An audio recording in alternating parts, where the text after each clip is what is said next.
Welcome back into another edition of Prime Sports World. And I know Mondays are usually XFL shows here at Prime Sports World, but there are some NBA playoff series that we got to talk about. We're going to still be doing the XFL show on Thursday, so that content is not going away. So keep an eye out for that. That's coming on Thursday.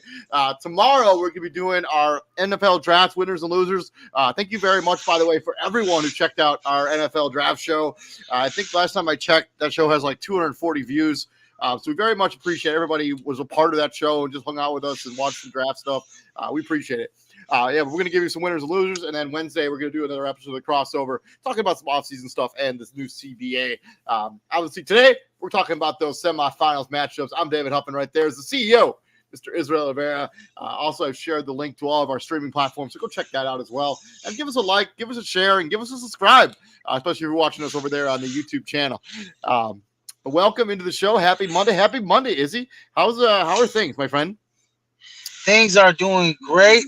I'm glad it's Monday, and man. The draft was great, man. I watched all 3 days, and man, I'm excited for some of these semifinals matchups. I know that, I'm pumped. I'm pretty sure. Fact check me if I'm wrong. I'm pretty sure that this is the first time in the semifinals that all 1 through 8 seeds were represented in the semifinals. I don't think that's ever happened before. You said 1 and 8 seeds? Yeah, no, 1 through 8. So every single seed is represented in the second round. That's never happened before in the history of the NBA playoffs.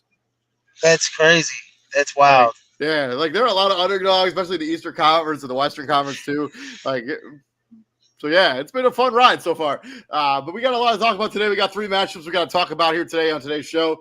But yeah, let's start with the first one, and we're going to start with the matchup that already started. The Heat Knicks. We got the 5-8 matchup. The Knicks 47-35. The Heat 44-38. The Knicks eliminated the Cavaliers in 6 games. The Bucks, Heat obviously beat the Bucks in 5.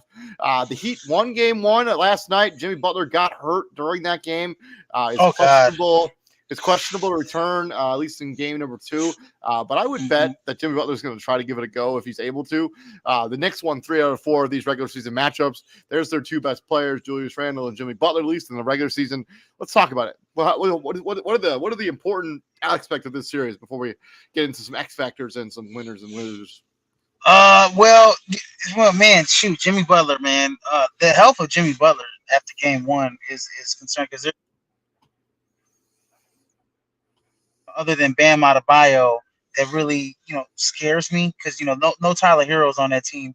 So when I look at it, I think that, the Heat are a team that they have to, and it's crazy because they shot the ball really good in that game 1, right? And they're shooting the ball really well in the playoffs. This is one of the worst 3-point shooting teams in the league, right? Yeah, so they're just kind of hitting their stride. Like they're just hitting lightning in a bottle, kind of like right. Shot, Yeah, no, and so I think for the Heat, I think you got to continue to keep getting that production out of Gabe Vincent, who has kind of become, since Tyler Heroes went down, he's kind of become that third scorer for them, right? Outside of Jimmy and Bam.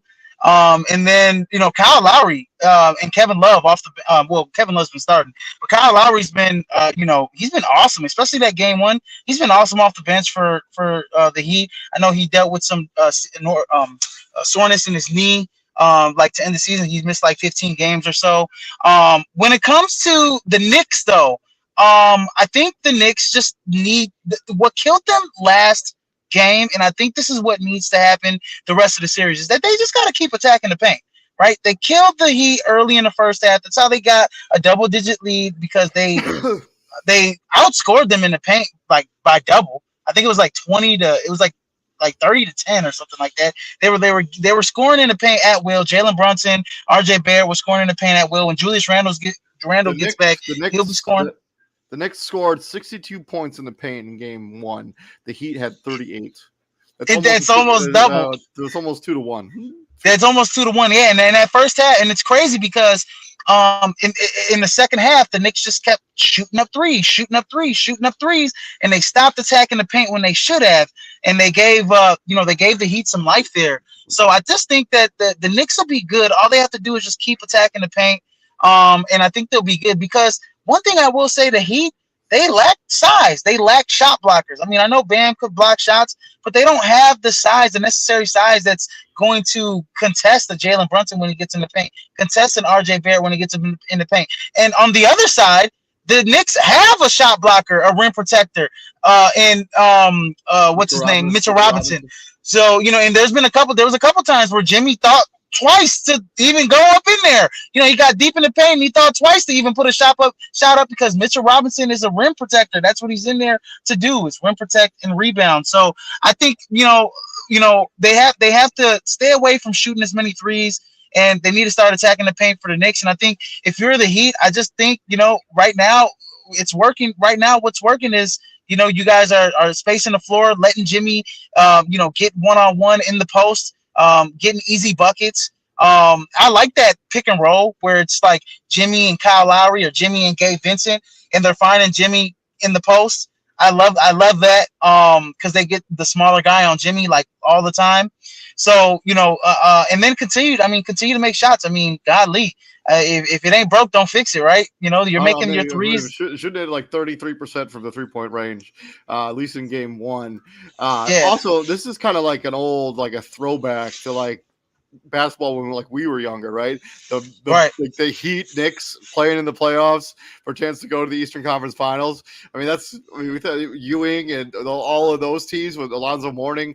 Like this is kind of like one of those old school matchups, kind of revitalized here. With neither of these teams, neither of us thought that this team was going to be either team was going to be here. Right. The Miami beat the Bucks and the Knicks, beat the Cleveland Cavaliers. And the Knicks are doing it with how they got here. I mean, Jalen Brunson takes his playoff play to another level. His increased points per game in the playoffs as opposed to the regular season.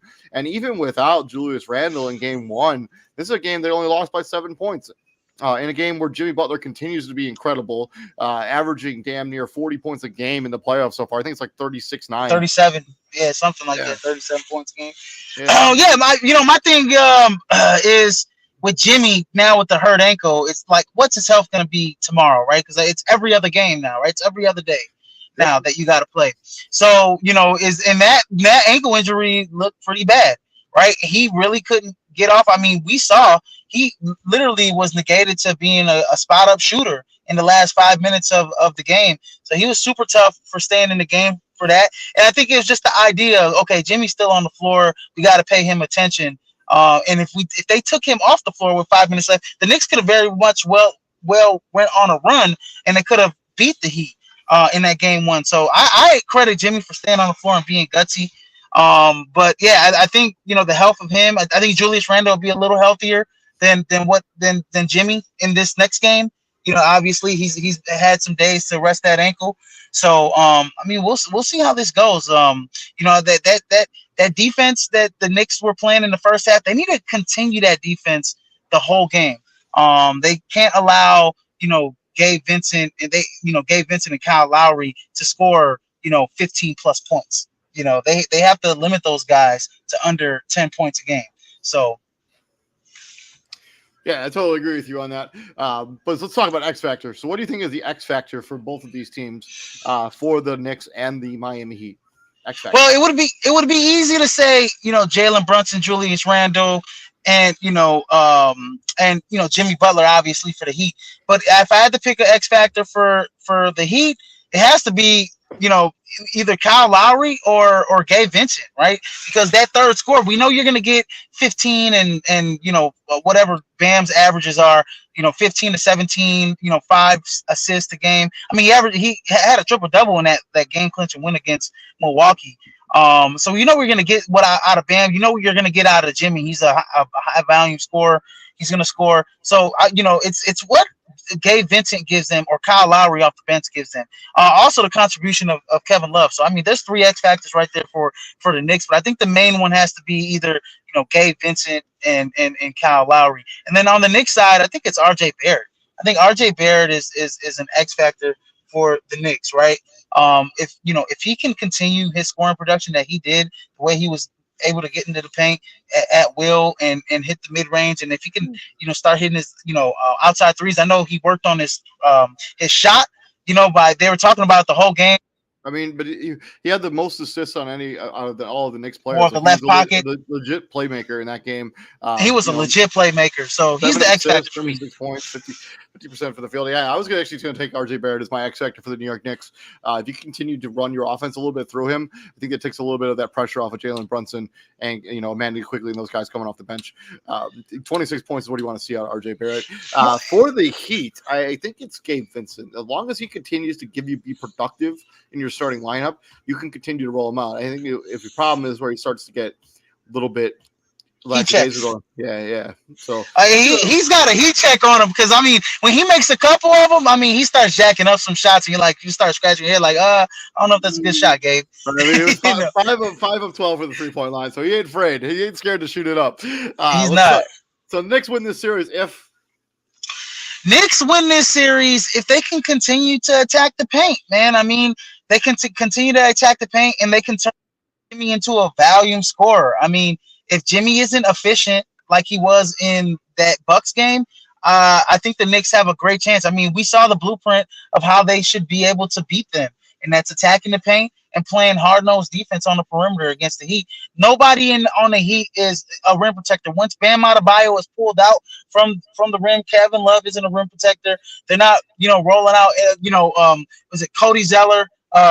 Cody Zeller isn't the rim protector. He's not even really playing as much. He's only playing like if Bam gets into foul trouble I or think so, he or only to plays spell like him. he only plays like 10 minutes a night. So I mean, Yeah, 10 minutes a night. So there's no rim protector there for Miami. So if you can attack the paint and continue to, have that production, I think the Knicks are in good company right now. And then the Heat, I mean, like I said, man, the Heat win if, if they can continue to knock down those open three-pointers. Jimmy Butler's going to suck in two guys at least. So one guy's going to be open. Gabe Vincent, Kyle Lowry, you know, whoever else, Max Strus, Duncan Robinson. I need to see something out of Duncan Robinson. I was, game one, I was like, I know you're a good 3-point shooter. I'm like, dude, it's not going in.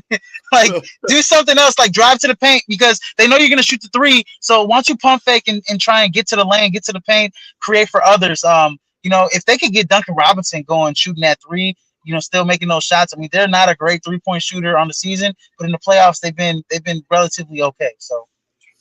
Yeah, I think for the big time for the Miami Heat is they need to continue to shoot the basketball at a high clip if they want to win this series. I think if they come back down to where they traditionally are for this season, yeah, they're going to lose. And the Knicks, yeah, they got to continue attacking the paint. I mean, 68 points in the paint, that's how you win games. Who wins the series though? Golly, I'm gonna go with Miami in 6.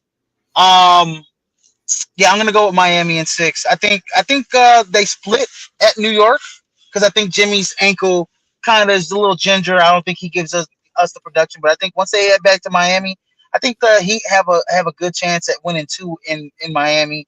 They come back to New York. New York wins, forces a game 6. Heat close it out in Miami. I'm actually going to take the New York Knicks in 7. I like what I've seen out of the New York Knicks so far this whole season. I also see like some Tom Thibodeau's drawing up some real good stuff, which has always been kind of his bugaboo as head coach. I'm taking the Knicks in 7 games. I think they're gonna get Julius Randle back because they were pretty competitive even without him. If they can get Julius Randle back for game 2 and then for the rest of the series, they'll win this series in 7 games. To the other Eastern Conference matchup, the game is happening right now. It's the Boston Celtics and the Philadelphia 76ers, 2 teams that do not like each other all that much. I forgot to change it, but their records are on the Celtics eliminated Hawks in 6 games. 76ers eliminated the Nets in 5 games. Joel Embiid to miss game 1. Celtics won 3 out of the 4 regular season matchups. There's the stats for the 2 best players on each team. Just talk about this series a little bit while I fix that graphic. So obviously the health of Joel Embiid and that knee sprain is key in this series. I think if you have Joel Embiid, Philly, in my opinion, has the more explosive offensive players in this series. Boston is really predicated on what Jaylen Brown and Jason Tatum are going to give them.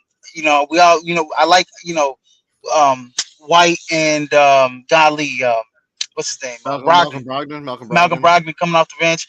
But other than that, I mean, I think Philly is just much more talented offensively in this series, and it really just predicates. I mean, there's nobody on that Celtics team that can guard Joel Embiid. I mean, if he even plays, I mean, if he even plays, yeah. I mean, he didn't play in this game in game 1. James Harden has been awesome in this game so far. I mean, yes. He's got 34 points. Tyrese Maxey's got 21 to kind of carry the load. But on the other side, the other 2 guys, 36 out of Jason Tatum, 21 out of Jaylen Brown. I know, that's just it's insane, man. Yeah, JT's probably going to score 40 tonight. Oh, he's going to score close to. He'll probably score 45 to 50 points tonight. 100%. And that's what I mean. He's very capable of doing that. I don't know, every game in this series, but he's capable of doing that most games in this series. I don't think he needs that Herculean effort all the time. Because I mean, I think Malcolm Brogdon and White can make some shots. It kind of takes the shoulder load off of Jaylen Brown and Jason Tatum. But I don't know, man. Philly's just with Tyrese Maxey, with James Harden. Joel Embiid, if he even comes back and plays, Tobias Harris, if he can, kind of wake up a little bit. This team is dangerous offensively. I think they're just So deeper. Joel Embiid is expected to miss the first two games of this series, and Mm. Boston has basically had Philly's number. I think they're 8 out of 10 in the last 10 playoff games against Philadelphia in the last handful of years, including 2 eliminations. Um, if Joel Embiid doesn't, if he legit doesn't play for 2 games in this series, it will be over. It will be over. It'll be over in 5. Yeah, like if It they can be a cannot gentleman's sweep. if they cannot get one game in Boston, if they can't win tonight, like that would be a pretty deflating loss when you get this kind of performance out of James Harden. Uh huh. If they can't get this game tonight, they will lose this series in 5 games for real. Like especially if Joel Embiid doesn't return for game number 2. And you hate to see a series kind of be tainted a little bit by an injury like this, because like this is one of those prime time that you look forward to, like oh, this is the series everybody wants to see, and it's going to be just a little diminished if Joel Embiid is unable to suit up. You hate to see it, kind of. Yeah, I mean, it is what it is. I mean, it's like every year is something different with Philly, right? During Yeah. the Doc Rivers era, it's the other years were it was Ben Simmons not putting his contributions. It was Kawhi Leonard in the shot. This year it's Joel Embiid and his health with his knee. So I hate the Philly just has the bad breaks when it comes to the second round of the playoffs. And I hate to see it too, man. Because Boston is just a much deeper team. Like once you get out of like the starting lineup for the Sixers, like I don't have any faith in McDaniels or Yang or DeAnthony Melton as much as I do the other side of Grant Williams, Rob Williams III, and Malcolm Brogdon. Give me those 3 guys over the bench of the Over those 3 guys. over the Sixers all day. And as long as you have to start Reed, I'm just not crazy. Like their starting lineup right now without Joel Embiid is really small. Like It is small. PG Tucker is basically playing their 5-man, and he's basically just doing. He doesn't cardio. give you anything offensively. As TJ likes to talk about it, he's basically just doing cardio out there for the most part. I mean, he hasn't taken He's a just shot. running. He hasn't taken a shot this game. Like He's just running. He's just running out there and playing defense and passing the ball. That's all he's doing, man. That's all he's doing. But yeah, no, I mean, Joel Embiid definitely makes his team special, especially with James Harden and Tyrese Maxey. I mean, you got 2 ball handlers, 2 guys that can get the shot, plus the most dominant low post scorer in the game. It just all predicates on him, man. And this is a big series for the Philadelphia 76ers. Like James Harden is a free agent after this season. I mean, who knows what's going to be happening with that situation? Well, he has a player option, right? No, He'll he pick doesn't. up his player option. He doesn't have a player option next year? No. I thought he had a player option. Either way, he's not going to pick that up. He's for sure gonna decline it and become a Test free the agent. waters. Yeah, 100%. There's a lot of that Houston Rockets rumors that I've been hearing about. Like this is a big series. I mean, this could be the end of the Doc Rivers era in Philadelphia if it continues to go this way. Like this is a big time series for the Philadelphia 76ers. They need to. They might be re-entering the process again. And I don't think Joel Embiid is all up for re-entering the process. If that happens, if that all happens, like you just labeled it down, Doc Rivers fired, James Harden leaving, I could see Joel Embiid requesting a trade at some point next year. Me too. Yeah. I think it'd be right away. I think he'd end up in Portland. It'd be right away. Damian Lillard or something. Let's talk X factors for this series. Who's the X factor? Man, X factor for both teams. I'd say for Philly. Other than the help of Joel Embiid, I mean, Joel Embiid has got to be the biggest X factor when it comes to. Yeah, that's what I'm saying. Like, other than the help of Joel Embiid, like, if it isn't the health of Joel Embiid, it's also the health of a James Harden. We've kind of seen over the last few seasons, or at least this year and last year, James Harden kind of lost that explosion that he used to have. He doesn't really, the hamstring that he kind of pushed his way through a few years ago has never really recovered. I think it's the health of their 2 best players is the ultimate X factor in this series. Absolutely. On the Boston side of this, I think the bench is their X factor because I just think they're so deep. If these guys can continue, Malcolm Brogdon's got 20 points off their bench. If you can continue to get consistent play out of your bench, that's a big time X factor. I am going to agree with you on all ends. I think we agreed on Philly, and I was actually going to say Malcolm Brogdon, or White is probably the X factor for me because you know what you're going to get out of Jason Tatum and Jaylen Brown, and so those other 2 guys, right, and Grant Williams as well. coming off the bench. We saw how big he was, especially against Milwaukee in that series last year, with big time threes in a game clinching win. So Grant Williams is a big time is a player that ups his level of play in the playoffs as well. So I totally agree with you on that X factor. So the Boston Celtics win the series if They win the series if Joel Embiid don't come back. that's basically that's basically how they win the series. They win the series if Joel Embiid doesn't come back. And we if Philly can win a game and split in Boston, if they can split, then if they can get to tonight, if they can win tonight, if they can get to game 3 1-1, then I think Philly's good. I think Philly has a chance to win the series. And if that's the case, if that's even playing field, I think Boston has to continue to get that bench play production out of Brogdon, out of Grant Williams, and also Jason Tatum has to be the best player on the court. We've seen it in the finals where he kind of fizzled out a little bit. He played well against the Bucks. He played well last year in the playoffs before kind of the finals where he became more of a volume scorer. I mean, he had some big games, but Jason Tatum has to be the best player. He's got to be better than Joel Embiid if they want to win this series. Well, right now he's getting outplayed by James Harden, so that's not gonna. And Jason Tatum is down. He got hurt. Was it? Oh, okay. I don't know what happened there. Oh, let's hope it's nothing serious. Yeah, Yeah. I agree. I mean, I think the same is like Philadelphia Sixers. They win the series if Joel Embiid comes back and they can get one of these games at home on the road. Boston, you win this series if Joel Embiid doesn't return, and if you can win both these games at home. Yes. But who's the prediction? Who's going to win this series, and how many games do you think it's going to go? I got Boston in. I'm going to go Boston in 5, man. I'm going Boston in 5. They. How many games did they win in the regular season? Was it 3 out of 4? Did they sweep them? I think it was 3 out of 4. They won 3 out of 4. 3 out of 4. All games were pretty much. They were pretty close games. This is a team that really believes that even if Joel Embiid's on the floor, that they can beat them. So yeah, give me Boston in 5, especially if they go up 2-0. I see Philly winning 1 in Philly, and I think I see Boston stealing 1 in Philly and then winning it in 5 at home. I'm going to predict that the Sixers are going to win tonight, and they're going to win the series in 7. I think Joel Embiid comes back for game 3. They're up. They got the 1-1 split. I think they get both games at home, and I think it's anybody's matchup at that point.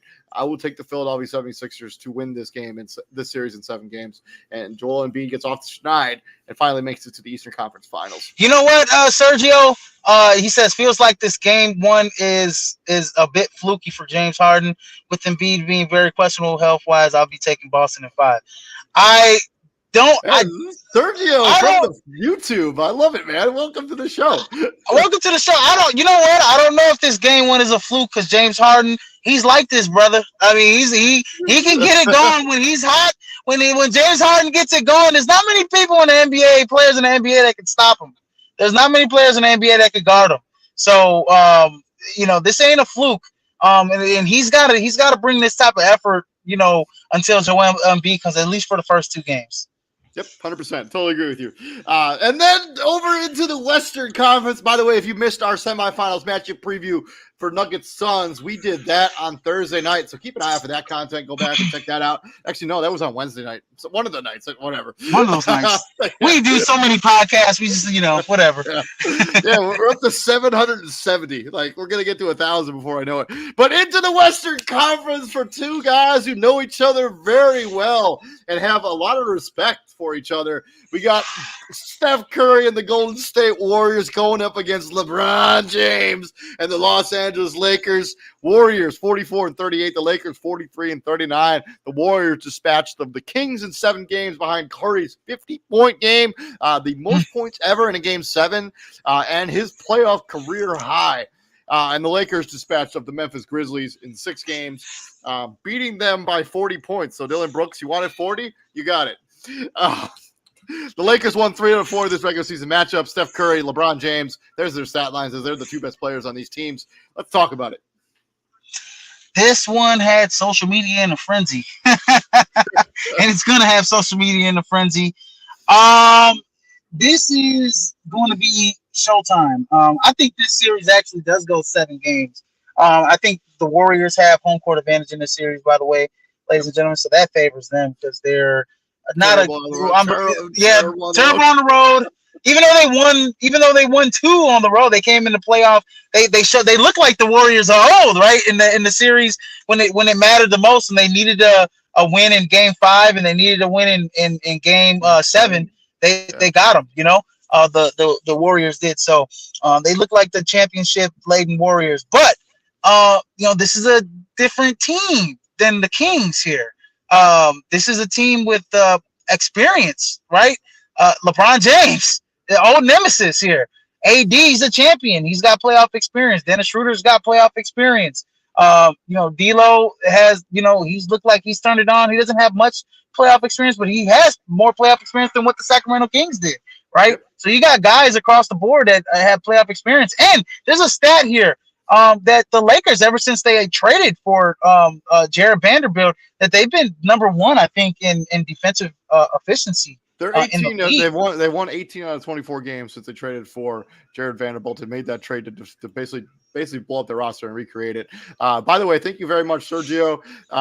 Thank you for appreciating our analysts on that Suns Nuggets series. We appreciate it, man, for real. Thank you very much for the shout out there. Absolutely. That's what's up, man. We appreciate you checking us out. But yeah, this is like, this is such an exciting, like it's Curry, LeBron, 5, Curry's got 1-3 of these matchups. LeBron's just got the 1. But these are very different Lakers teams. And I think what we're going to see out of Anthony Davis, by the way, have you seen the picture of so Anthony Davis dunks on Jaren Jackson Jr. and he's yes. And his dad got dunked on by Kobe when he was on the Kings. Yeah, in the Western Conference Finals. So yeah, that was funny as all hell. My thing is about this, okay? The Warriors, the first finals matchup, I don't think people understood how to stop these guys. The shooting threes, the ball movement. Oh my God, it's crazy.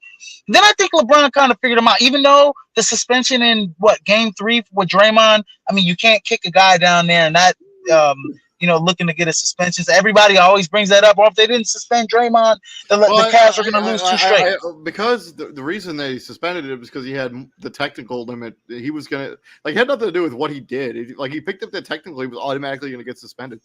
It wasn't it wasn't like the league was like, oh, we think that's dirty, we're going to suspend you for a game. He had so many technicals that they were basically forced to suspend him. So this isn't the same team as that, but they're very similar, right? Minus, what you're getting out of Jordan Poole, you're getting more out of Jordan Poole than what you got out of Sean Livingston, except I think what Sean Livingston did was box score. No, okay, I know. I was just gonna say that. I was gonna retract a little bit because a lot of what Sean Livingston didn't pop up in the box score off the bench. And then we gotta remember they had Barbosa too coming off that bench too. The Brazilian blur.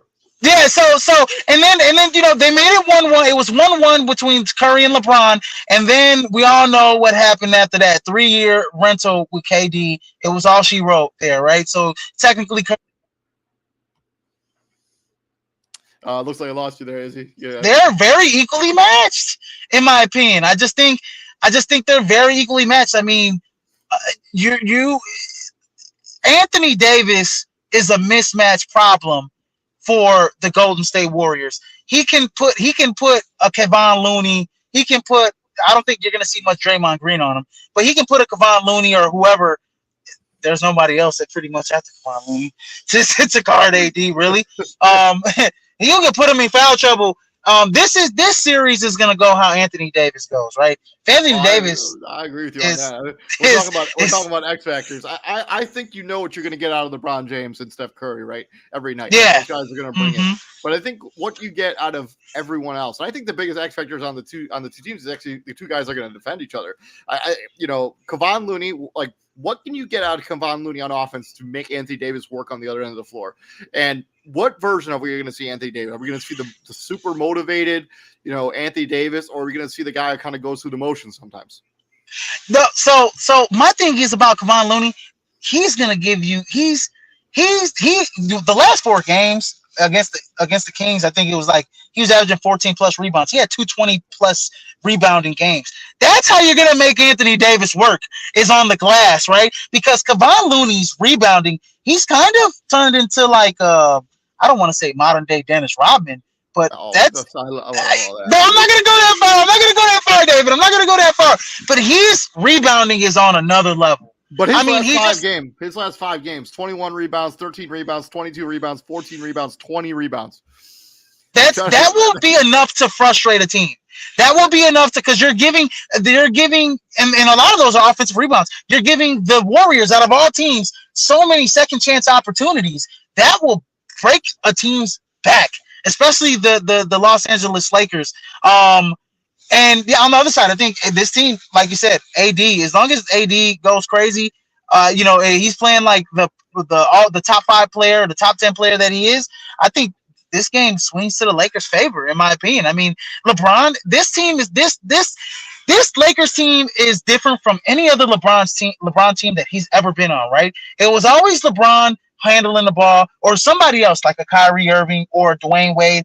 Well, on this Lakers team, you have 3 guys that can handle the basketball. You got D'Angelo Russell, you have Austin Reeves, and you have Dennis Schroeder that can all handle the basketball, that can all run the point, that can all get their own shot. And that is the difference between the previous teams that LeBron had and now. And I think that is in where he's at year 20. That's great, because now you're starting to see LeBron can play off the ball. He can, get the mismatch in the post like he wants to, and I mean he can just do him.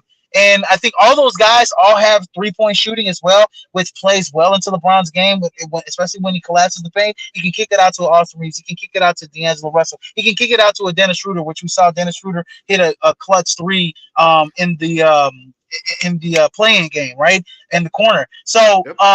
yeah, I just think that this Lakers team is they are built to beat this Warriors team. They're built to beat this Warriors team, because I haven't seen especially in the first series against the Kings. I'm sorry, but Dante DiVincenzo, I don't know where the hell you're at. Jordan Poole, I don't know where the hell you've been at. Andrew Wiggins, you have to hit your free throws. I mean, Andrew Wiggins could give me 15 in his sleep just by being athletic and running the floor. But I mean, you can get 25 easily if you're hitting your free throws. I mean, he was abysmal against the Sacramento Kings at the free throw line. And then also, and we saw it was so like they to the point where it was like sometimes Andrew Wiggins struggled. I mean, and also they got Moses Moody to collect. I mean, Moses Moody had 2 13-point games, I think, the last series. So he even gave him some solid minutes, especially defensively. He had made one play in game 5 where he like jumped over the pile and got saved the ball. And I was like, God dang, Moses Moody, like you balling right now, So I think those guys need to wake up in this series if they wanna beat the Los Angeles Lakers.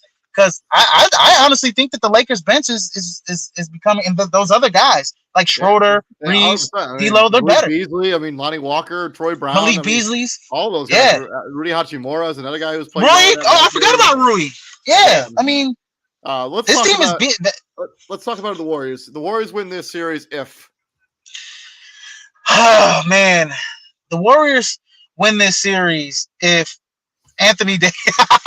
I'm sorry. If Anthony Davis don't play like a top 10 player, he just is kind of mid. But no, honestly, the Warriors win the series if they can get if Klay Thompson can match Steph Curry's energy, Draymond Green can match Steph Curry's energy. If all those guys can match what Steph is going to bring to the table, then they have a good chance at winning this game. Like the Game 7 speech that's going to go down in Warriors history, that Steph Curry laid it on the Warriors to match his energy, and they came out like a lightning bolt, right? And they beat the Sacramento Kings. I think this team has to match Steph Curry's energy, especially off the bench. Dante DiVincenzo, they brought you in there to be another ball handler and to play, defense and be a 3-and-D guy. Jordan Poole, you're supposedly supposed to be the third splash brother. Play like it. You haven't played like it. You have to play like it in this series, right? So it's those other guys outside of Stephen Curry that have to really show up in this game. if they want to win. So couldn't agree with you more. And then on the other side, Lakers win this series. I think the Lakers win this series. And Anthony Davis shows, hey, I was on the top 75 team for a reason. I'm one of the best players in the league, and Anthony Davis shows it during this series. And also what they get from all of the other guys, like. What is Ruchi Hachimura giving you on a night-to-night basis? What is D'Angelo Russell giving you on a night-to-night basis? How is Malik Beasley going to shoot the basketball? If they get good contributions from all those guys on their bench and Anthony Davis plays like a top 5, 10-ish player in the NBA, they'll win this series. And a lot of the things, and the thing is that Anthony Davis, he can affect the game just defensively alone. He doesn't have to score, 30 points a night.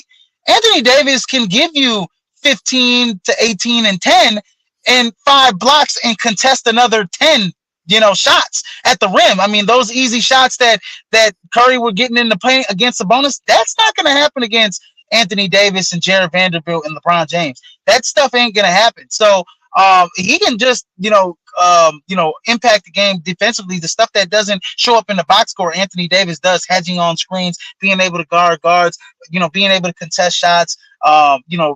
If they shoot, limiting Kayvon Looney's offensive rebounding input, that is Anthony Davis is doing all of that. So and a good point about Rui stepped his game up even when he was in Washington. He's a different player in the playoffs, right? He shoots it at a higher clip. He's like focused. He's scoring more in the playoffs. So Rui's a key bench shooter. I like that you brought him up, man, because he's been key for them. So it was really good in those first 2 gaes of that series against the Grizzlies. Absolutely. But who wins the series? Who wins? Whoo, man, oh man. I'm gonna go Warriors in 7. I'm taking Los Angeles Lakers in 6. I think LeBron's on a mission. I do not think he's going to get derailed by Steph Curry and the Golden State Warriors. I'm gonna go Warriors in 7. I'm gonna go Warriors in 7. I will say though, I think whoever wins this series is going to represent the Western Conference in the NBA Finals. You think so? Yeah. Man, the way Denver's playing, oh my gosh, they're so deep. Denver is so deep, man. It's they. I mean, if they shoot it like how they did game 1, like against Phoenix, like the rest of the series, I mean, you kiss that series goodbye. And Denver's a tough matchup, man. We'll see. We'll see. But we'll talk about it here as the playoffs continue. But yeah, this has been our semifinals matchup preview. Thank you very much for checking us out here at Prime Sports World. Please like, share, and subscribe to the podcast. I've been David Huffman right there as the CEO, Mr. Israel Rivera. Tomorrow, NFL draft coverage as we give you our winners and losers, most head-scratching pick. We're just going to break down a bunch of draft stuff. So keep an eye out for that content. And Izzy, what do we do here at the Prime, my friend? We bring the heat, ladies and gentlemen. Bring the heat 24/7, baby. Let's go. We need it here in Fort Wayne, man. It is frigid. I wore shorts to work this morning. I was just bad idea. I thought I was just gonna wish it into existence, so I just wished it like that was gonna be nice. I'll just wear shorts. I'm like, it's gonna be fine. It's gonna be warm. I'm gonna wear shorts. It's gonna be great. It wasn't. I hope you brought a hoodie too. I did wear a hoodie too. Okay, good. At least you wore a hoodie. You can get away with that. Shorts and a hoodie is okay.